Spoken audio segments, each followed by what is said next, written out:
Welcome to another episode of Trauma to Triumph. My name is Lindley and I'm the host. Today we'll be talking about how to thrive after toxic family.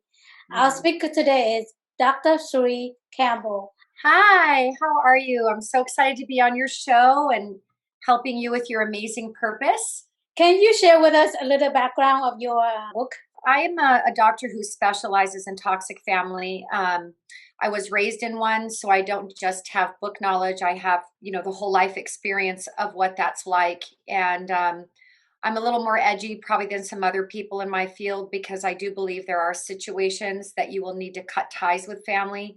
Where other researchers sort of broach the topic of, yes, there's family estrangements, but you should keep one tie to your family. And I think that there are people out there like me that even one tie keeps you abused and stuck into the trauma. And so that is sort of why I stand out as a researcher. And lucky for the people who follow me is I've actually lived it and I live it every day. And so they're following a leader that has suffered and who has come through it one step at a time to be a really happy person. Good. Can you share with us what are the signs of toxic family? So toxic family is your emotional abuse and verbal abuse at the least. There's also financial abuse, which is very common. Obviously, physical and sexual are all in there. But I think that most toxic families work based on manipulation and power and control is the value. It isn't love or allowing for independence. It's much more controlling and dominating, and you're never good enough and you're always wrong. And somehow as a child, you feel responsible for raising your parent or making your parent happy rather than parents healthfully having children, wanting to raise them and make them happy. The parents make their children completely responsible for their state of mind. And that's too much pressure for a child. And then you're never doing it well enough. These families tend to pit siblings against each other, and they tend to pit the other parent against their children. So there's a ton of conflict. There tends to be a dominating person who's the most toxic, whether it's the mother or the father. And everybody walks on eggshells around that person, trying to make them happy so they can have peace. Can you demonstrate some of the examples? Okay, so I kind of gave the global view of it. So if you're looking for more detail, there's a scapegoat typically. That's the child that's the most picked on. And everyone in the family turns to pick on this one person. It tends to be the most sensitive child in the family, the easiest to manipulate. And this child expresses all the family trauma. They tend to act out. They tend to feel defeated, be depressed, and they are abused for that, but they're put into that position purposefully. There tends to be a golden child, the one child who is the favorite that is admired, and that golden child is used as a token to abuse the other one, who's the scapegoat. That golden child seems to have all the parents' love and affection. They seem to do things for that child they don't do for the other one. And as far as the parental system, usually there's the mother or father that's toxic. In my case, both were toxic, but it's mostly one parent. And then the passive parent to the abusive parent is constantly like trying to manage the environment of the kids. Like, don't do that. Your mom's about to come home, or your dad's about to come home, or be quiet, clean your room so you don't get in trouble. But that passive parent doesn't necessarily protect their children as much as they teach their children to function in the dysfunction. And over time, the siblings tend to be very competitive with each other, and they tend not to have good relationships with their sibling. That was about 5 examples of what happens in a toxic family. Yeah. And money's used for control. So you don't get anything unless you're behaving. Love is traded for money. Good behavior is traded for money. You're typically guilted all the time for anything you're given. So that there's a lot of examples in there. I gave it examples of each player in the family system. So that should be pretty clear to the listeners what roles everybody plays. Okay, so give an example, a toxic relationship between the mother and the daughter, and the mother and the son, or the father and the daughter, and the father and the son. Okay, so the mother with her daughter. She's not typically different between a daughter and a son if she's toxic. She's demeaning, she's nosy, she's invasive. She will go through your stuff, go through your phone, read your journals if you're a girl, micromanage you, has to be involved in anything that she can. And she's constantly judging the people you have as friends. You can't really live a life under a toxic mother like that. She's never satisfied. She's never happy. She can also turn around and be very neglectful. If she doesn't like something you've done, she can just cut you off. And you won't be very confused as to why. You never know what pleases her and what doesn't. She seems to be either overly enmeshed with you or she seems to be completely disconnected. And she fluctuates between those two spaces, leaving the child paralyzed and in confusion and fear of never knowing when they're going to receive any type of love or feedback from her. And she's overly critical. So that's the toxic mom to either of her children.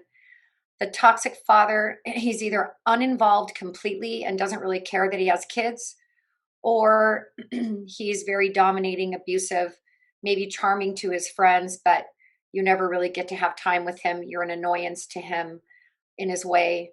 But he definitely will only love you based on performance. You have to perform well, and then you might get a grain of love for him. And at any moment that you didn't perform well, you're ignored or you're really beat down emotionally. That's your typical dynamic between the parents and their children. So, as a result, what are the damages in terms of identity or in life? Chronic feelings of never being good enough, fears of people, attracting love partners and friendships and or bosses that are abusive. They're very familiar to you. You don't know that you deserve better. Not being able to trust or be vulnerable. Lots of headaches, chronic pain issues, stomach issues, because you've been carrying so much anxiety in the world that you grew up in. You tend to come out with some interesting stress responses as your body responds, heavily to that stress throughout your life. A lot of sadness, never feeling heard.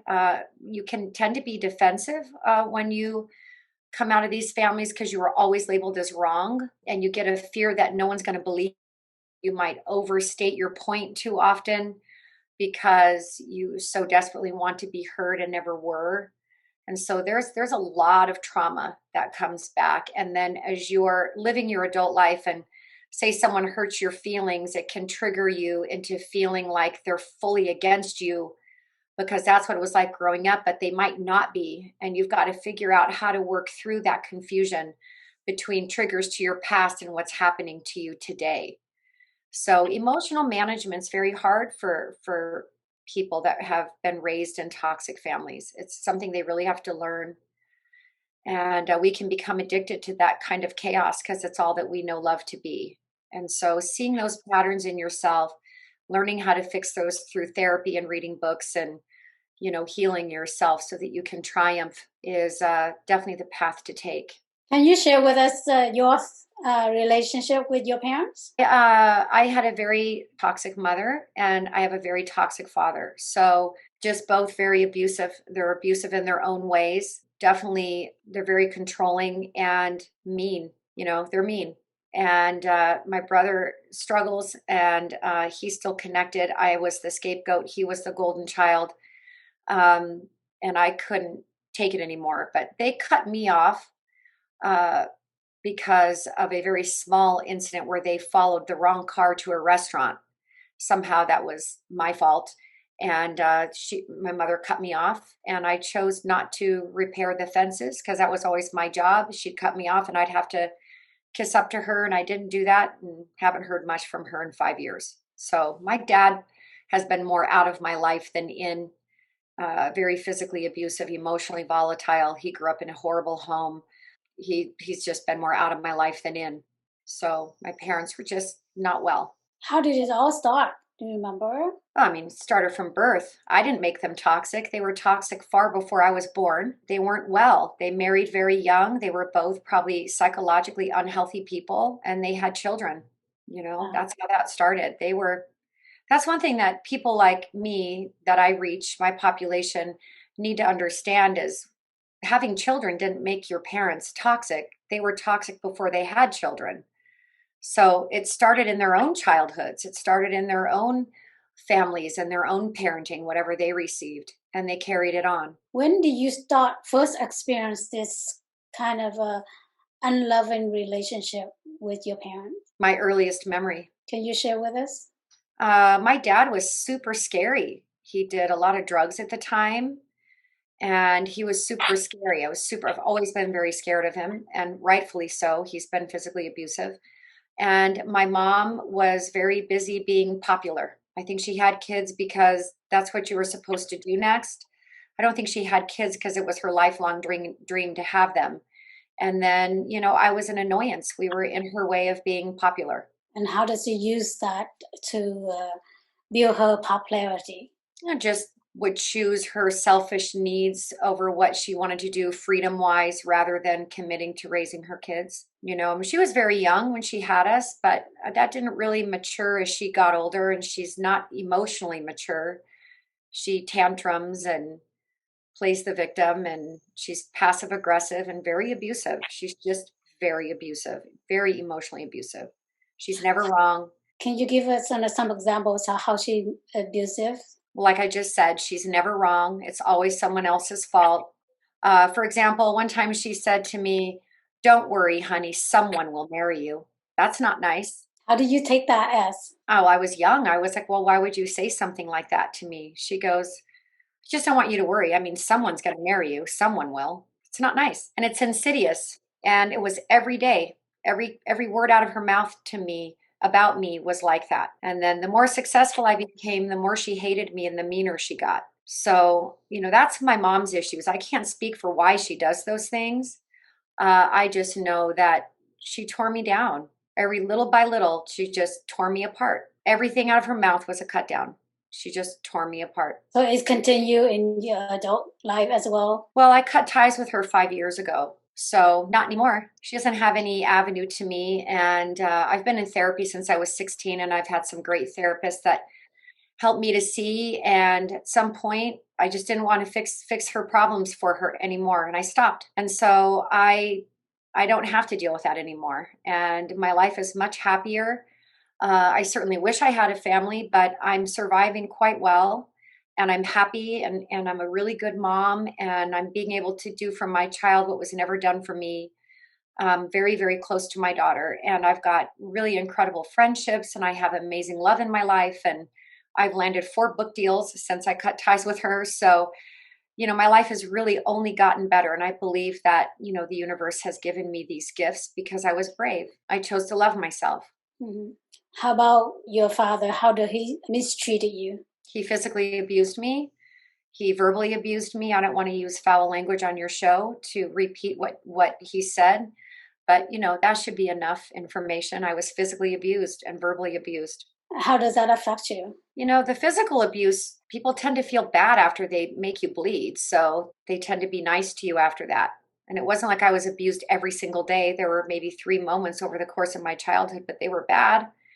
But he's just mean. He's mean. He hates people. I think he hates life. So he hated me. If he hates himself, he's going to hate me too. And I don't think should have ever been a dad. He grew up in a horrible home. And I don't think he ever should have been a dad. He didn't do a good job. He was mean. So people who've gone through toxic family, what do you suggest them to do to overcome and thrive? I really think that you have to be a really good governor of one, and you've got to learn to go back and try and reparent who you are inside. I kind of healthy mother and healthy father myself. I've been in therapy since I was 16, on and off. I think you need somebody outside of you to help.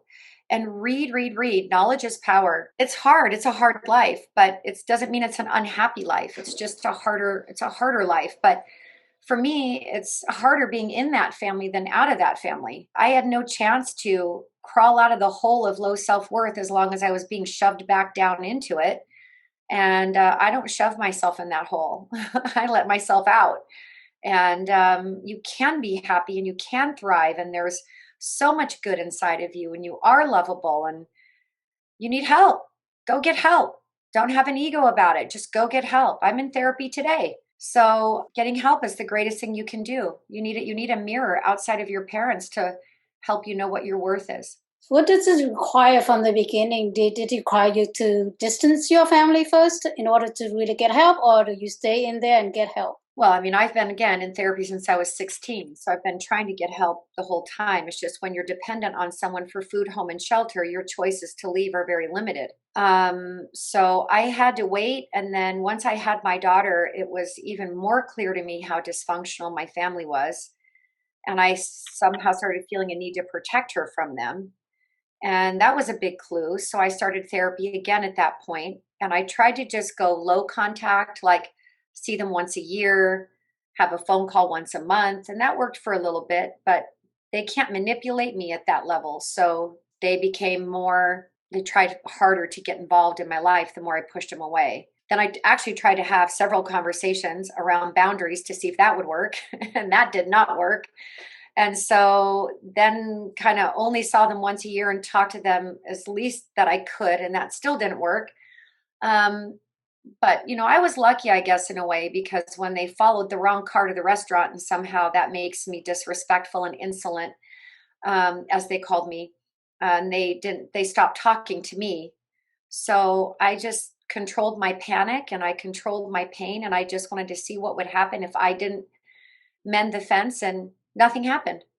So it's been 5 years. So they kind of disown you, or Yeah, so to you is a blessing. it's been a blessing. I've had to set some boundaries around the fake sentiment that's sent to me over the holidays. I hear from, or I was hearing from my mother twice a year on my daughter's birthday and Christmas, but her presents were evil and very cryptic. So I had to set a limit there and ask that gifts no longer be sent. What did you suggest for people who believe blood is thicker than water? Love is thicker than blood. That's what I would say. Mm-hmm. Love is thicker than blood. Find people who can love you. It's really hard to learn to love yourself after coming from a family like that, but you can. Just like any love relationship with you that you have to work on it. But you can develop a really positive relationship with yourself once you're out from under somebody who won't allow it. And I think you have to, again, get into treatment, read books so that you know that you're choosing the right people to have in your life. The company you keep is either going to make you healthy or not healthy, and that includes your family. So really work on when you start to notice that someone's toxic. You may not notice right away. Most of us don't. They're very charming. But once you figure it out, you have to work on getting out of those, and then soon you won't attract them anymore.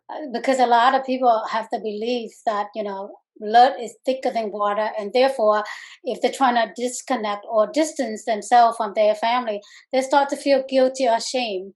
Yeah, How do you suggest? What do you recommend for people to overcome that guilt and shame? Remember what it was like to be abused. I felt guilt and shame for all the wrong reasons. I felt guilt and shame because people told me that's what I should feel. I would be a bad person to leave my family. Well, I don't feel guilt and shame that I left them. I feel proud of myself that I loved myself enough to do that. I shouldn't have to feel guilt and shame for taking care of myself. I should only feel guilt and shame if I've abused somebody. So the guilt and shame is, I'm leaving that with my family. I didn't abuse them. I should only feel guilty if I've done something wrong. I don't think by any measure, me removing myself from an abusive relationship of any kind, including family, is a bad decision for me to feel guilt and shame over. Yeah, I agree. Shame and guilt is just a story that we raise up. Therefore, we live in that. So we have to break ourselves from that. And in order to break ourselves, we have to reclaim your self-love, reclaim your self-worth, and reclaim your existence and your being. You have the right. Yes, 100% you have that right. And no one has the right to take that from you, family member or not. Society holds a value of family that isn't fair to everybody. Mm-hmm.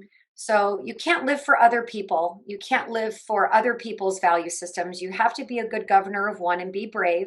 I can't tell you how many people that I've run into over the years that have been like, oh gosh, I heard all these horrible things about you and you're nothing like I was told. And I'm like, you're right. What do you think about this? But once you distance yourself, distance your family, to work on yourself, to get rid of the shames and guilt, to get rid of that belief, to reclaim yourself. At the same time, to make sure you don't suppress them, but you forgive and let go so that your self can be more whole. What do you think? I don't like the concept of forgiveness because I think there's unforgivable things that are done to people. But what I do believe in is acceptance. I think it's a harder thing to accept than forgive.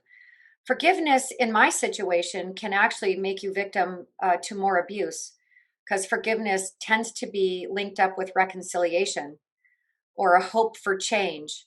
Toxic people don't change.